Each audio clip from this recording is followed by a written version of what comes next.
Approximation यानी कि एक तरह का सिंप्लीफिकेशन ही होता है। बस इसमें कुछ डेसिमल्स दिए होते हैं जो आपको पहचानना है और उनको डेसिमल को सिर्फ इग्नोर करना है। जो कि बोर्डमास के नियम के ऊपर जैसे सिंप्लीफिकेशन को हम सोल्व करते हैं उसी हिसाब से इसको नॉर्मल सोल्व करना है। अगर आज के क्वेश्चन की बात करें तो एसबीआई क्लर्क 2023 में क्वेश्चन आया हुआ है 25% ऑफ 3960। तो 25% क्या होता है? एक चौथाई होता है। तो 25% यानी कि हम इसको अगर 3960 को इसको 4 से डिवाइड कर देंगे तो हमको मिल जाएगा इसकी वैल्यू। ठीक है, 87 इंटू 3 को हम करेंगे तो अब हमको क्या मिलेगा? 8 के 24, 240 और 7 के 21 यानी कि 240 और 21 तो 261। अगर 2025 में से हमको 990 माइनस करेंगे तो हम सीधा 1000 माइनस करके 10 वापस कर देंगे यानी कि 1025 और 10 35 तो ये आपका 1035 आ जाएगा। अगर कॉन्सेप्ट समझ में आ गया हो तो सेशन को लाइक और शेयर जरूर कर दीजिए और चैनल को सब्सक्राइब करके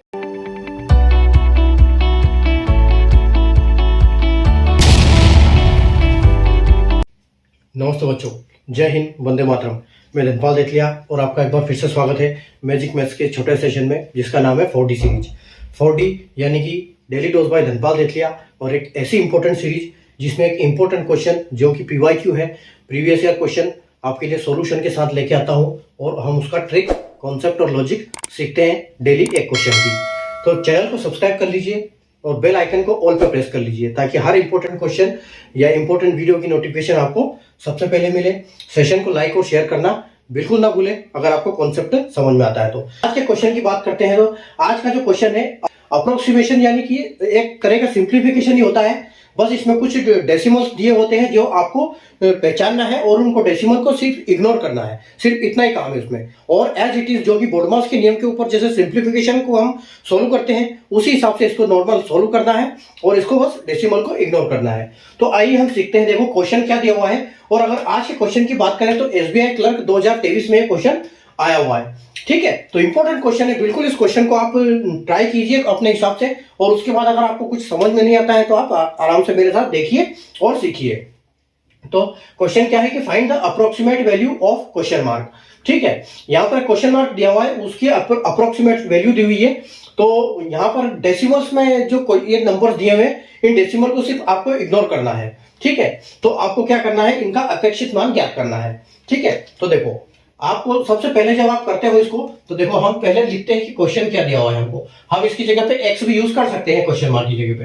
ठीक है, आपको एक्स ये दिया हुआ है और साथ में दिया है 44.99% of 4500.02 minus 24.99% of 3959.98 plus 87.01 into 2.97। ठीक है, आपको ये क्वेश्चन यहां पर दिया हुआ है। जब भी आप ऐसे देखते हो तो आप इनको क्या करना है कि जहां पर राउंड फिगर में राउंड में कहां पर जा रहा है ये क्वेश्चन वहां पर उसको सेट करना है, उसी हिसाब से इसको सोल्व करना है। आपका आंसर बहुत आसानी से आ जाएगा। ठीक है, तो देखो यहां पर एक्स स्क्वायर दिया हुआ है, ये इसको एक्स स्क्वायर को चलने दो साथ में। देखो 44.99% यानी कि हम इसको बोल सकते हैं कि ये 45% है। ठीक है, 45% है और उसके बाद क्या दिया हुआ है हमको 4500.02। आप 02 को हटा दो। ठीक है, तो ऑफ का मतलब होता है इंटू, या अभी फिलहाल के लिए हम लिख सकते हैं इंटू 4500। ठीक है, उसके बाद माइनस देखो 24.99 यानी कि 25% है।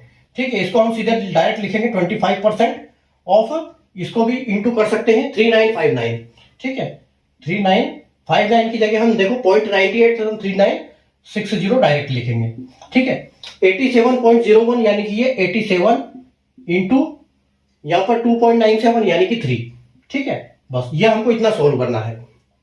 अब ये बिल्कुल सिंप्लीफिकेशन की तरह बस इसको सोल्व करना है। ठीक है, तो देखो अगर 45 की बात करें, 45% यहाँ परसेंट दिया हुआ है, यहाँ 00 दिया हुआ है, तो जहां भी परसेंटेज दिया हुआ है वहां और एक तरफ 00 है, परसेंटेज 00 दोनों को हटा दो, वो खत्म हो जाएंगे। तो आपके पास यहाँ पर क्या बचा है यानी कि 45 इंटू 45 और 45 इंटू 45 यानी कि 45 का स्क्वायर है। हमको पता है 45 का स्क्वायर होता है 2025। तो हम यहाँ पे लिख सकते हैं कि जो एक्स स्क्वायर है ये इसका मतलब आ गया 2025। ठीक है, और माइनस 25% ऑफ 3960। तो 25% क्या होता है? एक चौथाई होता है। तो 25% यानी कि हम इसको अगर 3960 को इसको 4 से डिवाइड कर देंगे तो हमको मिल जाएगा इसकी वैल्यू। ठीक है, तो देखो इसको हम ऐसे भी सोच सकते हैं डायरेक्ट, अगर हमारे दिमाग में कैलकुलेशन करना है तो 36 तक अगर होता है तो 9 बार जाता है। ठीक है, तो यानी कि 9 और 960 यानी कि 360, तो 90 हम इसको बोल सकते हैं कि ये 990 हो सकता है, मतलब है ही है। ठीक है, उसके बाद देखो 87 इंटू 3। ठीक है, 87 इंटू 3 को हम करेंगे तो अब हमको क्या मिलेगा, ये हमको मिलेगा 8 के 24, 240 और 7 के 21, यानी कि 240 और 21 तो 261। ठीक है, तो ये 261 हो जाएगा। अब इसको सोल्व कर लेते हैं हम बस। तो एक्स स्क्वायर अगर 2025 में से हमको 990 माइनस करेंगे तो हम सीधा 1000 माइनस करके 10 वापस कर देंगे, यानी कि 1025 और 10 35, तो ये आपका 1035 आ जाएगा।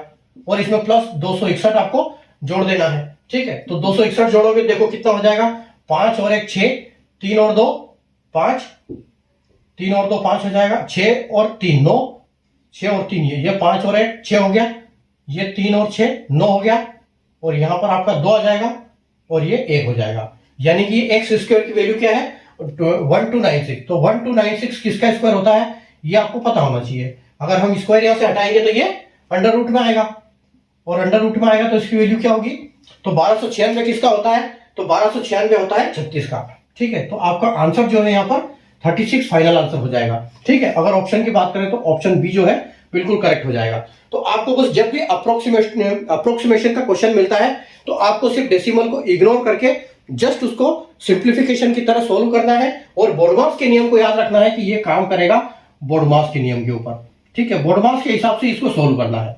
ठीक है, जैसे कि हमने ये पहले ऑफ दिया था तो इसको पहले मल्टीप्लाई किया। ठीक है, ऑफ दिया तो मल्टीप्लाई किया, फिर हमने मल्टीप्लाई यहां पर पहले मल्टीप्लाई है तो फिर मल्टीप्लाई किया पहले। ठीक है, उसके बाद हमने प्लस और माइनस किए। ठीक है, तो ये बोर्डमास के नियम, बोर्डमास के हिसाब से इसको सॉल्व करना है। दैट्स इट, आपका आंसर बहुत आसानी से आ जाएगा। अगर कॉन्सेप्ट समझ में आ गया हो तो सेशन को लाइक और शेयर जरूर कर दीजिए, और चैनल को सब्सक्राइब करके बेल आइकन को ऑल पे प्रेस कर दीजिए। Thank you.